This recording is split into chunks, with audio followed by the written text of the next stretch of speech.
ন্যায় বিচার, হক, যার যেটা প্রাপ্য তাকে সেটা না দিয়ে অন্য কাউকে দিলে একদিন না একদিন ধ্বংস হয়ে যেতে পারে পরিবার, প্রতিষ্ঠান অথবা যে কোনো খেলার আজকের অবস্থান। দৃষ্টান্ত তো আছেই অতীতে। একসময় সোনালি দিন হারানো ফুটবলে এদেশের পরিবার, অফিস থেকে ফুটবল ব্যবস্থা অবধি সমস্ত জায়গায় এখন ফেরাউনের সময়ের মতো যে অবিচার চলছে। এ অসময়েও একটি ন্যায় বিচার, হকের প্রতি অটল ছিলেন বাফুফে বস তাবিথ আউয়াল।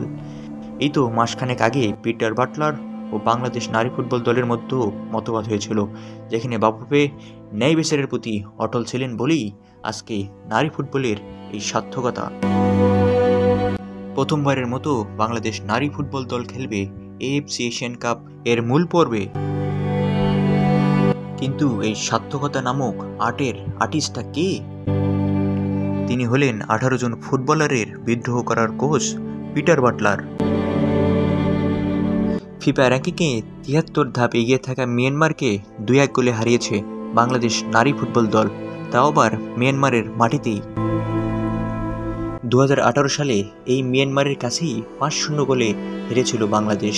সংখ্যাতত্ত্বের হিসাবে 7 বছরে গোল কমেছে 4টি এবং একই সঙ্গে গোল করার ক্ষমতা হয়েছে 2টি। এবার ঐকিক নিয়মে বাংলাদেশের উন্নতির মাপকাঠিটা মাপুন। 2024 সালের শেষের দিকে বাংলাদেশ ফুটবল ফেডারেশন পিটার বাটলারকে নারী দলের প্রধান কোচ হিসেবে নিয়োগ দেন। এর আগে তিনি আফ্রিকা এবং এশিয়ার বিভিন্ন দল ও ক্লাবে কাজ করেছেন। কোচ হিসেবে তার অভিজ্ঞতা ও পেশাদারিত্ব তখন থেকেই ফুটবলারদের মাঝে আত্মবিশ্বাসের নতুন বার্তা এনে দিয়েছে। পিটার বাটলার বাংলাদেশ দলকে এনে দেন ইউরোপিয়ান ঘরানার game plan, defensive organisation, high pressing, positional discipline এবং ট্রানজিশনে দ্রুততা। এই দিকগুলো তিনি খেলোয়াড়দের বিশেষভাবে প্রস্তুত করেন। বিশেষ করে মিডফিল্ডের ভারসাম্য তৈরি, উইং থেকে অ্যাটাক বাড়ানোর কৌশল ছিল নজরকাড়া পরিকল্পনার অংশ। বাটলারের অন্যতম অবদান হল ফুটবলারদের আত্মবিশ্বাস তৈরি করা। হার মানা মানসিকতার বদলে কিভাবে আন্তর্জাতিক মঞ্চে নিজেকে প্রমাণ করতে হয় সেটি ফুটবলারদের শেখাতে তিনি মনোযোগী ছিলেন। দলটিকে তিনি কেবল টেকনিক্যাল দিক থেকে নয়, মানসিকভাবে প্রস্তুত করেছেন বড় মঞ্চের জন্য।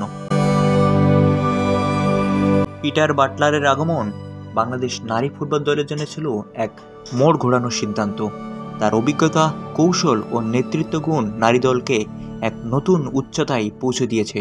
প্রথমবারের মতো এএফসি নারী এশিয়ান কাপের মূল পর্বে জায়গা করে নেওয়া শুধু একটি ক্রীড়া সাফল্য নয়, বরং এটি একজন কোচ এবং একটি দলের একসঙ্গে এগিয়ে যাওয়ার অসাধারণ কাহিনী। Sakhawat Hossain, offside nation.